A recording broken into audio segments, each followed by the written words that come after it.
Programme में खुश आमदीद। मैं हूं सलमान हसन, साथ मौजूद हैं मुजीबुर रहमान शामी साहब। नाज़रीन, जिस आबनाए हुर्मस को अमरीकी सदर आबनाए ट्रंप करार देते हुए अपने सोशल मीडिया पर इसका नक्शा जारी कर रहे हैं या शेयर कर रहे हैं, उस आबी रास्ते पर ईरान के जो सुप्रीम लीडर हैं आयतुल्लाह मुज्तबा खामनाई साहब, वो एक नए बाब, एक नए निज़ाम और एक नए कानूनी ज़ाब्ते का इंदिया दे रहे हैं।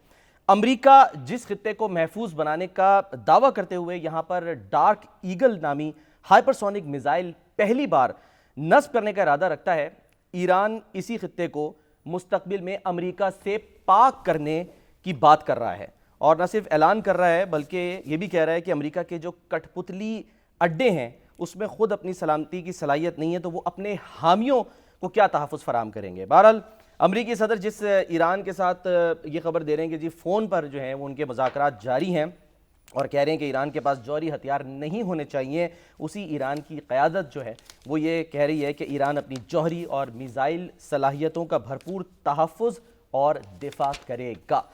अमरीकी सदर डोनाल्ड ट्रंप वाइट हाउस में गुफ्तगू कर रहे थे तो उनसे सवालात हुए। उन्होंने बताया कि जी सदर पुतिन से भी उनकी बातचीत हुई है और सदर पुतिन भी समझते हैं कि ईरान के पास जौहरी हथियार नहीं होने चाहिए, लेकिन डोनाल्ड ट्रंप ने ये बताया कि जी पुतिन जो हैं वो मदद करना चाहते हैं अगर ईरान से जो अफजुदा यूरेनियम है उसको मुंतकिल किया जाए। इसके अलावा उन्होंने क्या कहा, ज़रा उन्हीं की ज़बानी देखिए। मुज्तबा खामनाई साहब का जो पैगाम है वो तो आपको तफसील से बताएंगे, लेकिन ये वाज़ेह रहे कि आज यानी जुमेरात जो है वो बड़ा अहम होने जा रहा है, क्योंकि आज डोनाल्ड ट्रंप को एक बहुत ही अहम ब्रीफिंग दी जाएगी। और इस सिलसिले में दो बाखबर ज़राए ने एक्सियस को ये बताया कि सदर ट्रंप ईरान में मुमकिना फ़ौजी कार्रवाई के नए मनसूबों के बारे में ब्रीफिंग लेंगे। तो ये जो ब्रीफिंग है ये बहुत अहम होने जा रही है। ब्रैड कूपर साहब होंगे वहाँ पे जो कि सेंटकॉम के सरबराह हैं, इसके अलावा जनरल डैन केन भी होंगे, उनकी एक रोज़ पहले बड़ी सरजनिश भी हुई है। इससे ये इशारा मिल रहा है कि ट्रंप बड़ी जंगी कार्रवाइयों को दोबारा शुरू करने पर संजीदगी से गौर कर रहे हैं। ये जो यानी एक्सियस है वो ये रिपोर्ट कर रहा है, और वो या तो मुज़ाकरात में तातुल को तोड़ने की कोशिश करेंगे या जंग को ख़त्म करने से पहले हतमी ज़र्ब लगाएंगे। ट्रंप को कहा जा रहा है कि 3 मुमकिना ऑप्शंस दिए जाएंगे। नंबर 1, सेंटकॉम ने हमलों की मुख्तसर और ताकतवर लहर के लिए एक मंसूबा तैयार किया जिसमें मुमकिना तौर पर बुनियादी ढांचे के अहदाफ भी शामिल हैं। और आपको याद होगा कि इससे पहले डोनाल्ड ट्रंप ये कहते रहे हैं कि जो बुनियादी ढांचा इंफ्रास्ट्रक्चर है उसको हम निशाना बना सकते हैं। नंबर 2, आबनाए हुर्मस के कुछ हिस्से को तिजारती जहाजरानी के लिए दोबारा खोलने पर गौर होगा और इस कार्रवाई में ज़मीनी अफवाज शामिल हो सकती हैं। फिर है जी तीसरी ऑप्शन जो आज मुमकिना तौर पे ट्रंप को दी जाएगी, और वो वही है ईरान के इंतहाई अफजुदा यूरेनियम के ज़ख़ीरे को महफूज बनाने के लिए खुसूसी फोर्सेस का ऑपरेशन हो सकता है। ज़राए ने एक्सियस को बताया है कि ट्रंप बहरी नाकाबंदी को बमबारी से कहीं ज़्यादा मौसर समझते हैं, लेकिन अगर ईरान अब भी गौर नहीं करता तो वो फ़ौजी कार्रवाई कर सकते हैं। तो ये बड़ी अहम जो है वो हम कह सकते हैं कि एक मीटिंग जो है वो होने जा रही है। शामी साहब, डोनाल्ड ट्रंप जो हैं वो तो फरमा रहे हैं कि जी ये अब स्ट्रेट ऑफ हुर्मस नहीं है बल्कि स्ट्रेट ऑफ ट्रंप है। वो व्हाइट हाउस की जो तर्जमान है वो छुट्टी पे चली गई ना। जी जी, कैरोलाइन लेविट जो है, हाँ, मैटरनिटी लीव जी पर। हाँ जी हाँ, उनके बच्चा होने वाला है ना। तो आपने शायद इसकी जिम्मेदारी संभाल ली है। मैंने वो तो ट्रंप खुद सर कर रहे हैं, क्योंकि आप जो इतना नशर किया आपने कि ये तजावीज़ होंगी और ये उनके सामने तो ऑप्शन रिपोर्ट है और ये कर गुजरेंगे और वो कर गुजरेंगे। अच्छा, हाँ, तो शामी तो साहब वो लेकिन आपने उनका नहीं पढ़ा खामनाई का। उन्होंने कहा क्या इश्क ने समझा है, क्या हुस्न ने जाना है, हम खाक नशीनों की ठोकर में ज़माना है। क्या बात तो ये अमेरिका डरा रहा है, धमका रहा है, दबाव बढ़ा रहा है, और फिर कह रहे हैं कि वो सुपरसोनिक उनके हाइपर मिसाइल जो हैं हाँ जी, वहाँ मुंतकिल किए जा रहे हैं। डार्क ईगल हाइपरसोनिक मिसाइल हैं ताकि उनके जो ब्लूमबर्ग रिपोर्ट कर रहा है। रॉकेट जहाँ लॉन्च किए जाते हैं उनको वहाँ निशाना बनाया जा सके। तो ये सब बातें जो हैं, अब एक तरफ तो अमेरिका कह रहा है कि उसने नाकाबंदी करके बस ईरान जो है उसके गले पे अंगूठा रख दिया और उसकी तो ज़ख़ीरा करने की सलाहियत जो है तेल की वो ख़त्म होने वाली है। काली बात साहब तो कुछ और कह रहे हैं, लेकिन तेल के कुएं जो हैं वो बंद करने पड़ेंगे और उसका शदीद नुकसान हो जाएगा। और दूसरी तरफ कह रहे हैं कि जनाब अब ये कार्रवाई हम मज़ीद करेंगे, फ़ौजी कार्रवाई कर सकते हैं। तो ये सब अभी तो आप इसे गिदर भवकियाँ कह सकते हैं। अच्छा, हाँ, गिदर भवकियाँ हैं, यूँ कर लें यूँ कर लें, बस आके बात कर लें। और शामी साहब 26 फरवरी को एक ऐसा ही इजलास, एक ब्रीफिंग हुई थी और उसके बाद 28 फरवरी को डोनाल्ड ट्रंप ने हमला कर दिया था तो करते हैं इसराइल के साथ मिलकर। ईरान जो है, ईरान कहता है भाई हमारा क्या है, वो यानी राह खटका न चोरी का, दुआ देते हैं रहजन को। अब बात यह है कि ईरान जो है उसके तो कोई कपाहट नहीं है, ना लर्जाहट है, वो तो बड़े मुसम्मम इरादे के साथ मुश्तबा खामनाई का बयान जो आया है नेशनल पर्शियन गल्फ डे के मौके पर जो है, ये जो नेशनल पर्शियन गल्फ डे है ना, ये 1622 में 30 अप्रैल, आज 30 अप्रैल है, जी जी जी 30 अप्रैल, आज के दिन 1622 में इसको जो पुर्तगेजी थे उनसे आज़ाद कराया गया था। अच्छा, और पुर्तगाली अफवाज। पुर्तगेजियों को मार भगाया था, यानी ईरान की फौजों ने, जो सफवी खानदान की हुकूमत थी उस पर ईरान में, अच्छा अच्छा और ईस्ट इंडिया कंपनी दोनों ने मिल के अच्छा, तो इसको आज़ाद कराया था। ठीक, ये जो खलीज फारस जिसे हाँ, कहते हैं, उसी की याद में ये दिन मनाया जाता है। इसमें अपना हुर्मस भी वाक़ है। तो अब ये है कि वो दिन मनाया गया है, लेकिन ईरान कह रहा है कि अमेरिका को हम यहाँ से निकाल बाहर करेंगे, और अमेरिका कह रहा है कि हमने ईरान की नाकाबंदी कर ली है। अब दुनिया का नाक में दम आया हुआ है, तेल की कीमतें बढ़ रही हैं, और पाकिस्तान जो है वो भी, इसको भी परेशानी लाहक है ये कि कीमतें जो हैं बढ़ती चली जाएंगी, तो लोगों के बस से बाहर हो जाएगा, लोगों को बड़ी परेशानी है। बिल्कुल। तो किसी तरीके से भाई, जब अगर ईरान ये कह रहा है कि हमने एटम बम नहीं बनाना, जब एटम बम नहीं बनाना आपने, तो फिर जो अफसूदा है यानी वो यूरेनियम, एनरिच्ड यूरेनियम जो है, एनरिच करनी है, या एनरिच आपके पास मौजूद है, और उसकी जो किस मिकदार में वो एनरिच करनी, उस पर एक एग्रीमेंट कैसे, उसमें क्या मज़ायक़ा है फिर, तो मसला ख़त्म हो जाना चाहिए। और अगर जो आपका अमेरिका है वो कह रहा है हमने तो बस ईरान के गर्दन पे अंगूठा रख दिया, उसकी जो मईशत है उसको उजाड़ दिया, और वहाँ तो अब देखिए मजीद डिवैल्यू हो गया उसका तो रुपया, यानी रियाल जो है ईरानी, वो तो मेरा ख्याल $1 का कहते अब 14 लाख या उससे भी ज़्यादा हो गए।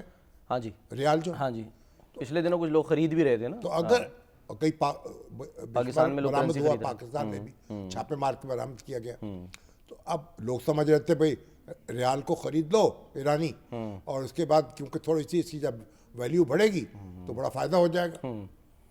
लेकिन जब फरीकैन के जो दावे हैं अगर उनको मद्देनजर रखें तो किसी तसादुम की तो कोई ज़रूरत ही नहीं है। अच्छा, हाँ, उनको बैठ के बात करनी चाहिए, और मामलात को लोगों को भी चैन का सांस लेने दें और ख़ुद भी लें। तो इस वक्त जब दुनिया का जीना दुबर कर रखा है, और वो क्यों कर रखा है, तो दोनों फरीक जो हैं जो दावे कर रहे हैं ना, उनके जो इक़दामात हैं वो उनका साथ नहीं दे रहे हैं। तो फिर ये जो शमी साहब मुश्तबा खामनाई साहब का जो बयान आया है इस मौके के ऊपर कि जी हम ईरान अपनी जौहरी और मिसाइल सलाहियतों का भरपूर तहफ़्फ़ुज़ और दिफा करेगा, तो एटम बम तो बनाना नहीं चाहते, बार बार ऐलान कर चुके हैं, तो फिर एटमी सलाहियत क्या है? एटमी सलाहियत यह है कि एटम बम, एटमी सलाहियत आप इनरिच कर सकें पुरअमन मकासद के लिए। अच्छा, पुरअमन मकासद, सिविलियन मकासद जो होते हैं, हाँ, सिविलियन मकासद के लिए, बिजली बनाने, तिब्बी और एनर्जी हासिल करने के लिए, ठीक है, तिब्बी ज़रूरतों के लिए, जो भी साइंस के उसके मैदान में ज़रूरत होती है। तो जब ये मामला इतना ही है तो फिर इसमें तो बातचीत से किसी नतीजे पहुंच जा सकता। जो अफसूदा यूरेनियम पड़ी हुई है, पहले भी वो मुंतकिल हुई थी, रूस भेजी गई थी, हाँ जी, अब भी 11,000 अब उसका क्या करना है, उसको दोबारा जो है उसको कम कर देनी है, उसको डिग्रेड कर देना है, या किसी दूसरे मुल्क में रखना है, तो इस पे तो बातचीत हो सकती है ना, इसमें क्या मजाक है। तो और ये तो कोई आसान बात नहीं है, वो देखे तय दर तय खानों में वो मौजूद है, किस हालत में है। ऐसा नहीं है को हम जनाब वो हमला करेंगे और फौजें उतरेंगी, वो उठा के ले जाएंगे बोरियों में भर के, वो बड़ी एहतियात की बात है। सही है, बड़ा उसके वक्त लगेगा, बड़ी एहतियात करनी पड़ेगी, एग्जैक्टली, उसको वहां से तलाश करने में, फिर उसके वहां से ले जाने में। तो ये कोई ऐसा थोड़ी है कि भाई आपने कोई गंदम की बोरी है और दो उठा के कहीं कर देंगे। एक तो ये कि इजाज़त लेकर, यानी जब मुआहदा हो जाए उस वक्त या बगैर इजाज़त जो पहले खबरें आ रही थी कि ऑपरेशन किया जाए ज़मीनी और इस तरह जिसको कहा जा रहा था कि ये तो नाकाम हो जाएगा, कैसे मुमकिन है? शामी साहब बैनुल-अक़वामी उमूर के माहिर हैं, डॉक्टर कमर चीमा साहब हमारे साथ मौजूद हैं, उनको वेलकम करते हैं। अस्सलाम वालेकुम चीमा साहब। जी अस्सलाम वालेकुम हसन भाई, अस्सलाम वालेकुम शामी साहब जी। चीमा साहब, जहां हम पहुंच चुके हैं और जहां खड़े हैं, सवाल इसके कि हमारे ऊपर तो बस हमारे कांबा छिड़ रहा है कि पेट्रोल की कीमतें महंगी होंगी, फिर बिजली महंगी होगी, फिर हमारा जीना जो है अजीरन होगा, मजीद हमारे ऊपर बोझ बढ़ेगा। तो ये बात जो है, जो फरीकैन समझ क्यों नहीं रहे, बस एक दूसरे को धमकियां दे रहे हैं और लिताड़ रहे हैं और पिछाड़ रहे हैं बस। जी शामी साहब, बिल्कुल जारी बात है, दोनों पार्टीज का यही होता है कि वो दुनिया को और अपने लोगों को तो यही बताना चाहते हैं ना कि हम जीते हुए हैं, हम इस वक्त विनिंग पोजीशन में जंग जो है वो जीती है, लिहाजा हम उस अंदाज से बात करेंगे।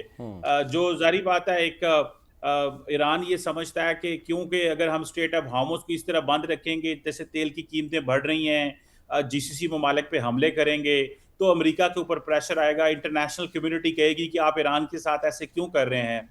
फिर क्योंकि वेस्टर्न मीडिया हो, अमेरिकन मीडिया हो, यूएस ऑपोजिशन हो, वेस्ट अमेरिका के जो एलाइज हैं वो हों, वो सारे ये समझते हैं कि ट्रंप साहब ने एक अननेसेसरी वॉर शुरू की है, तो ईरान उस पोजीशन से खेल रहा है। अमेरिका की जारी बात है, पोजीशन ये है कि नहीं, हमसे जो डील ऐसी हो जिसमें हमने एक तो इनका सारे का सारा न्यूक्लियर इंफ्रास्ट्रक्चर भी तबाह कर दिया, वो अपनी जगह, लेकिन हमें एक और अच्छी डील दे जिसमें ये साबित हो कि ईरान के पास कभी भी जो है वो न्यूक्लियर वेपन्स वो कभी नहीं बना सकेंगे। तो जारी बात है, अब ये नहीं पता कि ईरान इस वक्त क्या डील ऑफर कर रहा है न्यूक्लियर के हवाले से। जो लास्ट टाइम कोई खबर हमारे सामने आई थी वो तो यही आई थी कि वो जो एनरिच यूरेनियम है उसको डाउन ब्लेंड करने को तैयार हैं।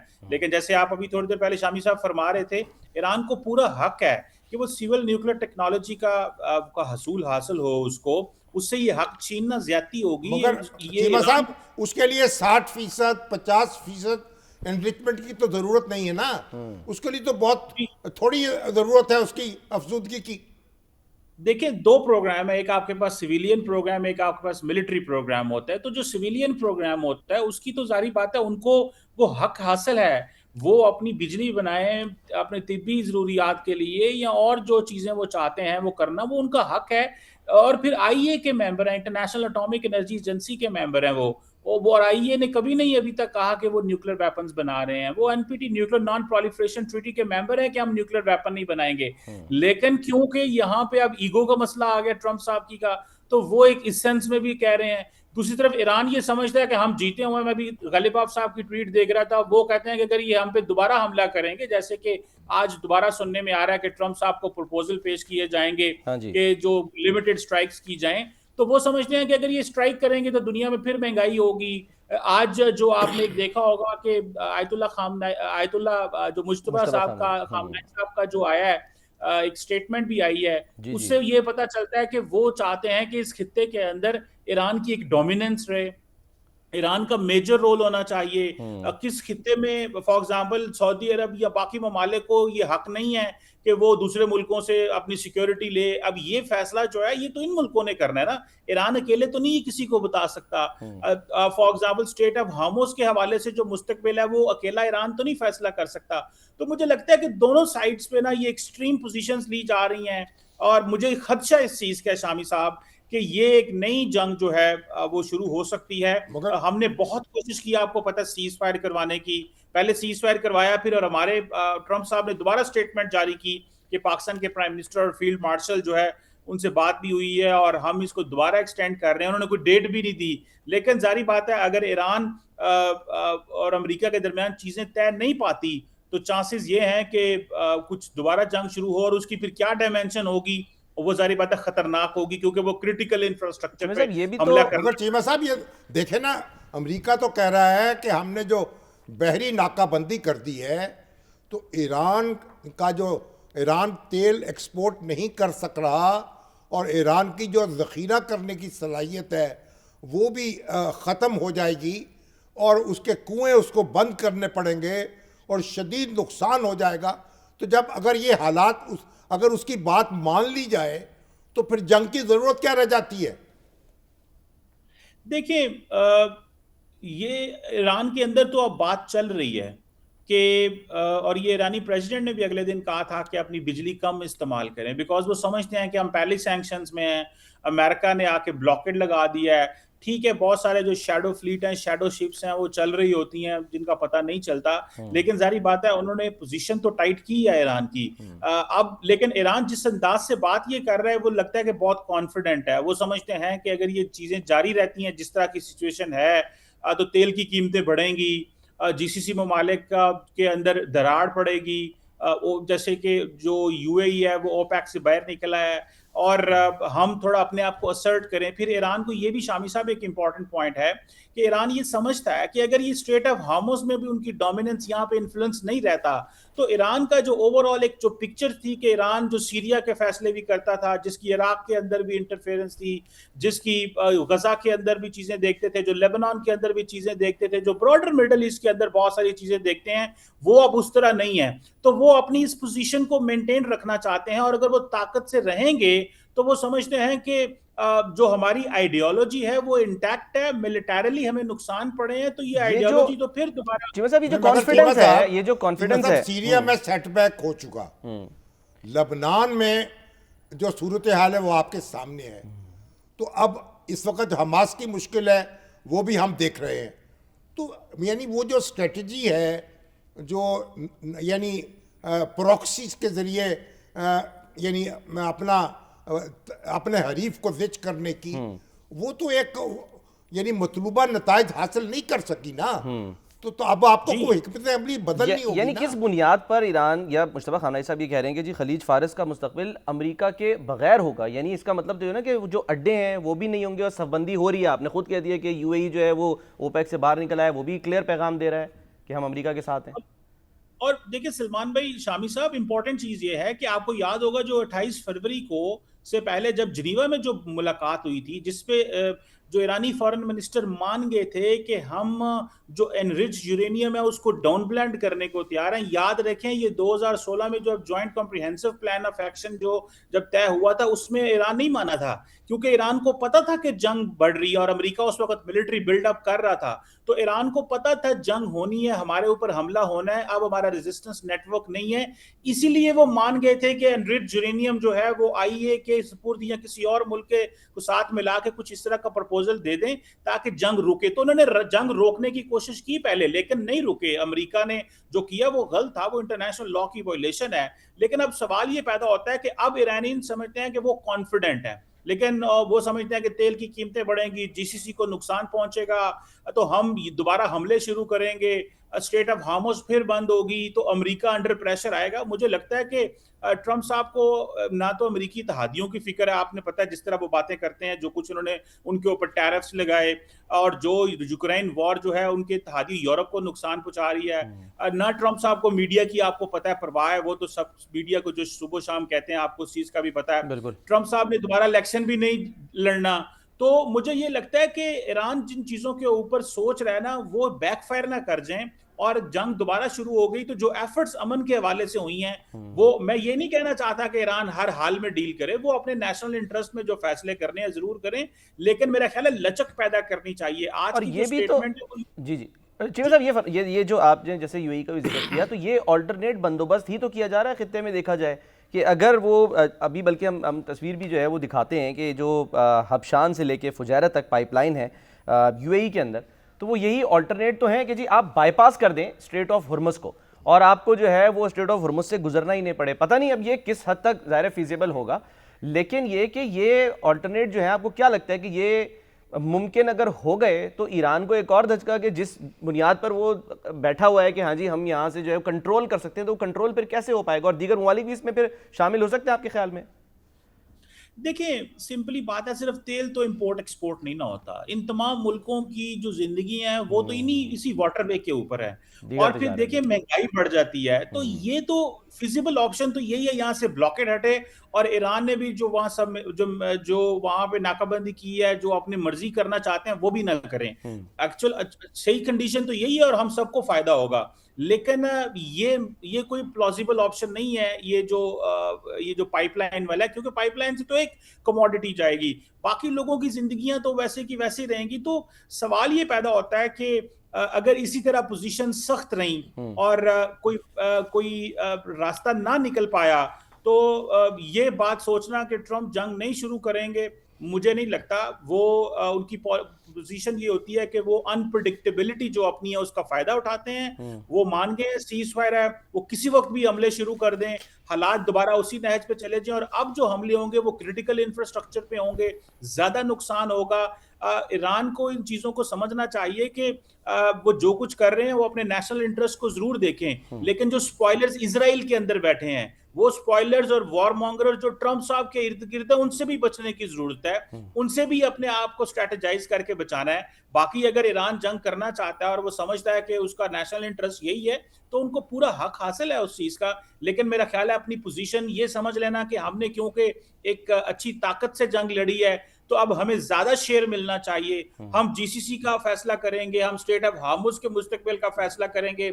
इस खित्ते में कोई और बाहर से आई हुई फौजें नहीं आएंगी। मेरा ख्याल है कि ये आप अपनी पोजीशन जो है, जो आपकी अपनी एक पावर है, उससे बढ़ के अगर खेलेंगे, तो जाहिर बात है दूसरे मुल्क, हर मुल्क का अपना नेशनल इंटरेस्ट है। मतलब सर साथ ही रहिए क्योंकि जाहिर है शामिल साहब पानी पर जो जंगें लड़ी जा रही हैं, लड़ी जानी है, बड़ी अहमियत इख्तियार कर गई है आज। हाँ जी, उस हंगोर आबदोस उसकी जो कमीशनिंग हुई है चाइना में। हाँ जी, तो हमारे जरदारी साहब भी मौजूद थे, बिल्कुल, सदर मुमलकत, और नवीद अशरफ साहब भी वहाँ मौजूद थे। तो कीमत साहब इसकी क्या अहमियत है? इससे पहले कि हम अहमियत दिखाएं, हम चाह रहे हैं कि हमने छोटे से एक रिपोर्ट तैयार की है इसी से मुतालिक, फिर मजीद उसकी बात भी करते हैं। जो आप भी देखिए, अपने नाज़रीन को भी दिखाते हैं, ये जो हंगोर क्लास आबदोस है, इसकी क्या खुसूसियात हैं। पाकिस्तान ने चीन के साथ हंगोर क्लास 039B सबमरीन की डील 2015 में की थी। हंगोर क्लास सबमरीन की लंबाई 77.7 मीटर है, चौड़ाई 8.6 मीटर और डिस्प्लेसमेंट तकरीबन 2550 टन है। ये सबमरीन पानी के अंदर 20 नॉट्स की स्पीड से चल सकती है, 300 मीटर गहराई तक जा सकती है और मुसलसल 65 दिन तक समंदर में ऑपरेट कर सकती है। इसमें 533 mm की 6 टॉर्पीडो ट्यूब्स हैं, जिनसे टॉर्पीडो के अलावा एंटी शिप मिसाइल्स और नेवल माइंस भी फायर किए जा सकते हैं। टीयर ड्रॉप शेप में बने हल की वजह से पानी में तैरते वक्त इसे कम से कम मुदाफियत का सामना होगा। इस सबमरीन की सबसे बड़ी ताकत है इसका स्टर्लिंग AIP यानी एयर इंडिपेंडेंट प्रोपल्शन सिस्टम। आम डीजल इलेक्ट्रिक सबमरीन्स को बैटरी रिचार्ज करने के लिए बार बार सतह समंदर पर लाना पड़ता है, जिससे वो डिटेक्ट हो जाती है। लेकिन एयर इंडिपेंडेंट प्रोपल्शन सिस्टम के साथ हंगोर क्लास 2 हफ्ते से जायद वक्त तक मुसलसल पानी के अंदर रह सकती है। इसको खामोश रखने के लिए इस पर रबर एनेकॉइक टाइल्स लगाई गई हैं, जो मशीन की वाइब्रेशन को खत्म करती हैं, और इसका खास प्रोपेलर आवाज को इतना कम कर देता है कि दुश्मन का सोनार इसे ढूंढने में नाकाम रहता है। इसका अमला सिर्फ 38 अफराद पर मुश्तमिल है और इसमें 8 स्पेशल फोर्सेस कमांडोज भी सवार हो सकते हैं। 2026 के आखिर में पहली हंगोर क्लास पाकिस्तान नेवी में शामिल हो जाएगी और 2028 तक तमाम 8 सबमरीन्स ऑपरेशनल होंगी। एक ब्रेक ले लेते हैं शामिल साहब, कोई इसके ऊपर हम बात करेंगे, ब्रेक के बाद वापस आते हैं। तो शामी साहब, एक तो ये कि जो हंगोर क्लास आबदोज़ है वो इंशाल्लाह हमारे पास आ जाएंगी, 8 आबदोज़ें जो हैं वो आएंगी, तो पाकिस्तान जाहिर सी बात है और जो ताकतवर हो जाएगा। चीमा साहब हमारे साथ हैं, तो उनसे ज़रा हम बात कर लेते हैं। चीमा साहब, सर कितनी आप समझते हैं कि ये अहमियत की हामिल ख़बर है? ज़ाहिर है चीन पाकिस्तान दोस्ती अपनी जगह सब कुछ है, लेकिन अब आबदोज़ जो है उसकी कमिशनिंग हो गई है वहाँ पर। जी देखिए, इंपॉर्टेंट चीज ये है कि आपको पता है चाइना के साथ हमारे ताल्लुकात ऐसे हैं कि चाइना हमारे साथ हमेशा जो टेक्नोलॉजी, जो ट्रांसफर ऑफ टेक्नोलॉजी प्रोग्राम है उस पर भी काम करता है कि 4 वहां बनेगी तो 4 पाकिस्तान के अंदर बनेगी। तो चाइना आपको पता है एक हमारा इंतहाई ट्रस्टेड पार्टनर है, स्ट्रेटेजिक पार्टनरशिप है। अब इंडिया ने, आपको पता है कि जब इनको ऑपरेशनल जो पिछले साल जंग हुई, आपको पता है सलमान साहब, शामी साहब, उसमें क्या हुआ कि इन्होंने कोशिश की, एयर सुपीरियरिटी तो हमने इनकी खत्म कर दी, बल्कि ये अपने एयरफोर्स तो उड़ा ही ना सके, जहाज गिराए। ये अपनी नेवी को इस्तेमाल करना चाहते थे लेकिन डरते रहे। ये अपना जो एयरक्राफ्ट कैरियर है उसको अपने मेन लैंड के जो बेसिस हैं उनसे प्रोटेक्ट करते रहे। अब हमारे पास एक अंडर सी डिटेरेंस भी आ गई है, हमने अपना मैरीटाइम जो पोस्चर है उसको भी चेंज किया है। अब हम ये जो कुछ हमने हंगोर क्लास जो सबमरीन ली है, ये सारी बात है, ये डिफेंसिव पर्पसेस के लिए भी है, ये ऑफेंसिव पर्पसेस के लिए है, और जो राजनाथ सिंह ने बात की थी कि अगली दफा जब हम पाकिस्तान से लड़ेंगे तो नेवी हमला करेगी, तो मेरा ख्याल है पाकिस्तान भी अपनी पहले लेकिन भी डॉक्टर साहब आपने मज़ीद जिक्र कर दिया कर रहा है, राजनाथ सिंह तो एतराफ़ कर रहे हैं, वो तो कह रहे हैं जी हमने रजाकाराना तौर पे ऑपरेशन सिंदूर बंद कर दिया है, यानी वो रुक गया है। ज़रा उन्हीं की ज़बानी सुन लें वो क्या फरमा रहे हैं। ये कह रहे हैं कि जी डॉट डॉट डॉट, लेकिन हम ये कहेंगे कि हा हा हा, यानी कि जिस तरह की आपकी हरकतें। चीमा साहब क्विकली कमेंट कर दें सर इसके ऊपर।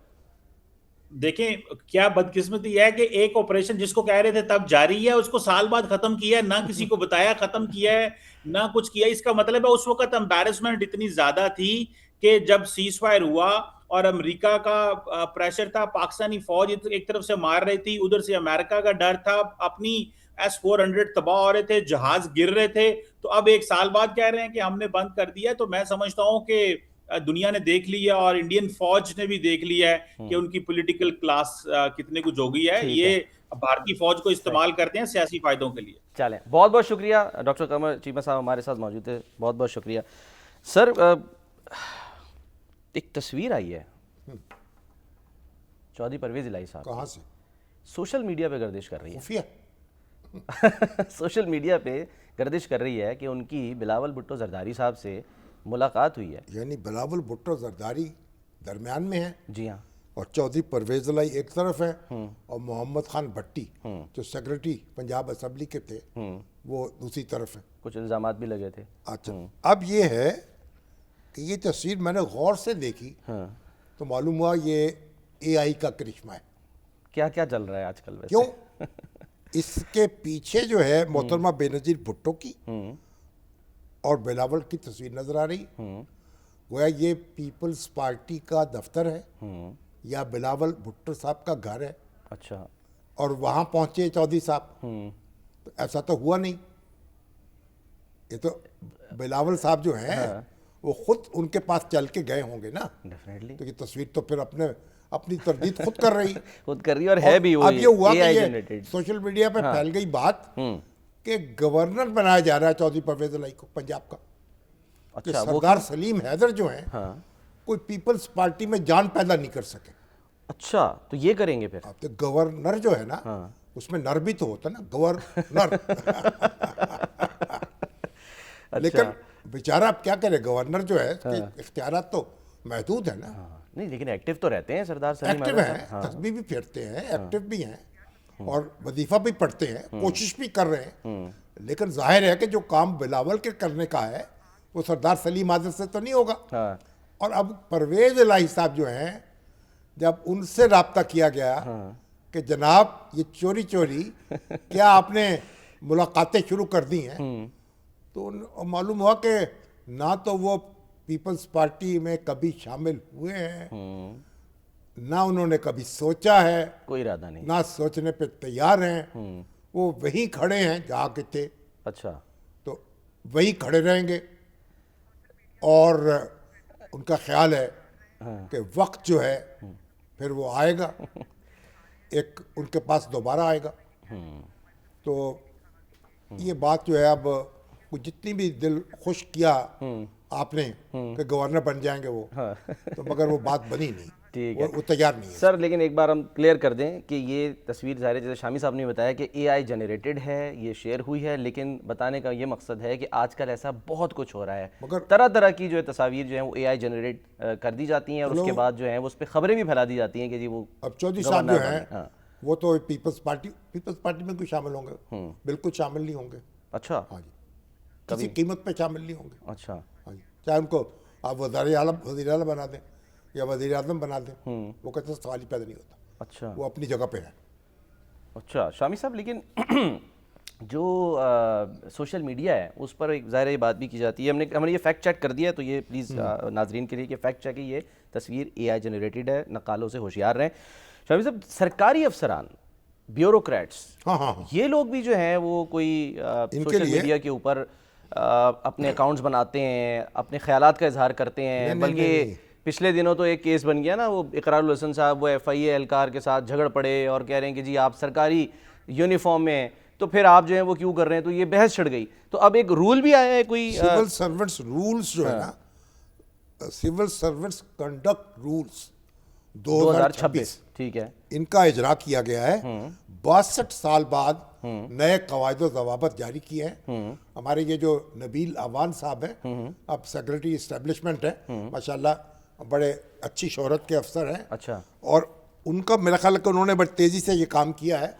तो ये एक नए कवायद ज़वाबत बनाए हैं जिसमें कहा गया है कि वो ये जो सरकारी मुलाजिम है ये पेश की इजाज़त के बगैर किसी सोशल मीडिया पे, टिकटॉक में और फेसबुक पे, इंस्टाग्राम और कोई ट्विटर, नहीं एक्स आज जिसे कहते रेडियो हैं। प्रोग्रामों में नहीं आ सकेंगे, अच्छा। पॉडकास्ट नहीं करेंगे, ये अपनी ज़ाती तशहीर के लिए कोई तकरीबात नहीं होंगी, उनमें ये कोई मेहमान खसूसी बन के नहीं बैठेंगे। अच्छा। तो अच्छा खासा एक जो ज़वाबत जो है उनको मजबूत बनाया गया है। बल्कि ये तक कहा गया है कि ये जो सरकारी मुलाजिम है किसी कंपनी से या गैर मुल्की हुकूमत से कोई तोहफा कबूल नहीं करेंगे। अच्छा। और अगर किसी सरकारी दौरे में तोहफा मिला फौरन तोशा खाने में देंगे। ठीक है। और कोई ऐसी मेहमान नवाजी कबूल नहीं करेंगे जो सरकारी काम पर असरअंदाज सकती हो। अच्छा। किसी गैर मुल्की एजाज या खिताब को कबूल नहीं करेंगे। तो ये अपनी तशहीर के लिए या तारीफ के लिए कोई तकरीबात मुनक़िद नहीं कर सकेंगे। और ये सारे जो हैं कवायद ज़वाबत इनके ऊपर लागू होंगे।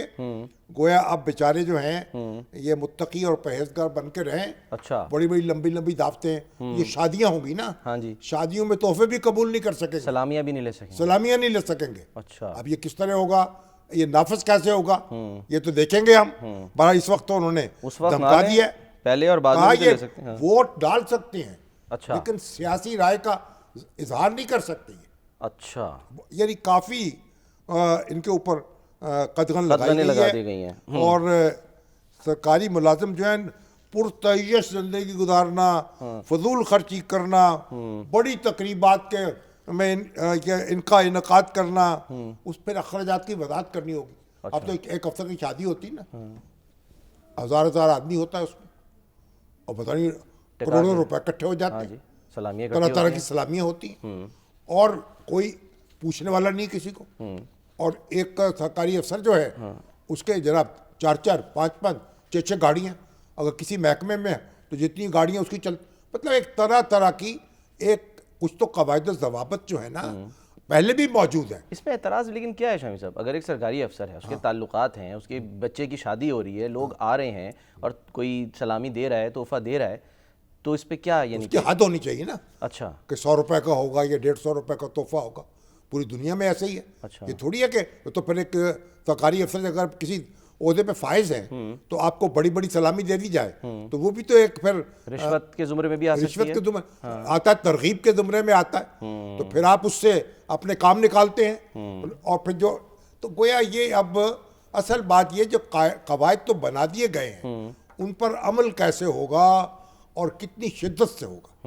अभी तो देखा ना किस मेहनत के साथ ये लोग जो हैं सिलेक्ट होते हैं। क्या आज पब्लिक सर्विस कमीशन का आया, सीएसएस का हाँ नतीजा आया शमी साहब, कोई मैं देख रहा था 2%, 2 पॉइंट समथिंग % जो है वो 2% कामयाब हुए हैं लोग। 2%।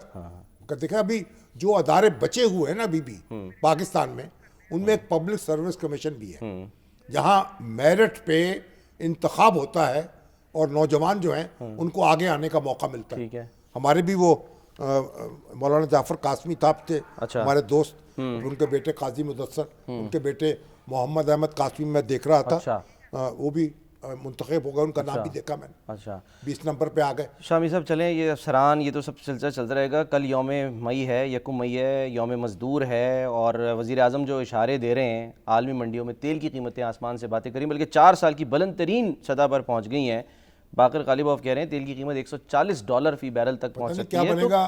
तो क्या करे शामी? तेल महंगा हो रहा है, फिर बिजली महंगी हो रही है, तरह तरह के टैक्स हैं, मुझे लोग बिल भेज रहे हैं। 36 यूनिट का बिजली खर्च की है और कितने 3000 रुपए का बिल आ गया है। तरह तरह के उसके ऊपर टैक्स है। मेरी समझ में नहीं आ रहा कि ये बिजली का मामला क्या है, ये IPPs के साथ हुआ क्या है, इनसे अब हमारी जान कब छूटेगी। क्या बार बार सुनते भाई बाजवा साहब के दौर में 148 रुपए पे डॉलर फिक्स कर दिया गया, इमरान खान साहब के दौर में। अब अगर 300 पे होता तो पता नहीं क्या मुसीबत बरपा होती। तो हुकूमत को एक कौम को एतमाद में ले, एक पहले जारी करे तफसीली रिपोर्ट। ये IPPs जो हैं ये इनसे हमारी जान कब छूटेगी। सही है। हमारे यहाँ जो है हम बिजली के पैसे दे रहे हैं, इस्तेमाल कर नहीं पा रहे, महंगी होती चली जा रही जो सोलर लगा रहे हैं वो भी मुसीबत में उस पे कटते ये एक तमाशा बना दिया है। बाकी तो रिलीफ बात की बात है। तो लोग तो लोगों को तो बिजली का झटका जो है लग रहा है घर घर में, तो बददुआएं हो रही हैं उसके बाद। क्या करें शामिर साहब, लोग ज़ाहिर डरे बैठे हुए हैं कि पता नहीं कल क्या होगा, और जुम्मा है, जुम्मे पता को नहीं क्या होगा, समझ नहीं आ रही। चलें, अल्लाह ही खैर करे। सर एक ब्रेक का वक्त हो गया है सर, ब्रेक लेते हैं, ब्रेक के बाद वापस आते हैं। प्रोग्राम का वक्त ख़त्म होता है। नाज़रीन अपना ख्याल रखिए, अल्लाह हाफ़िज़।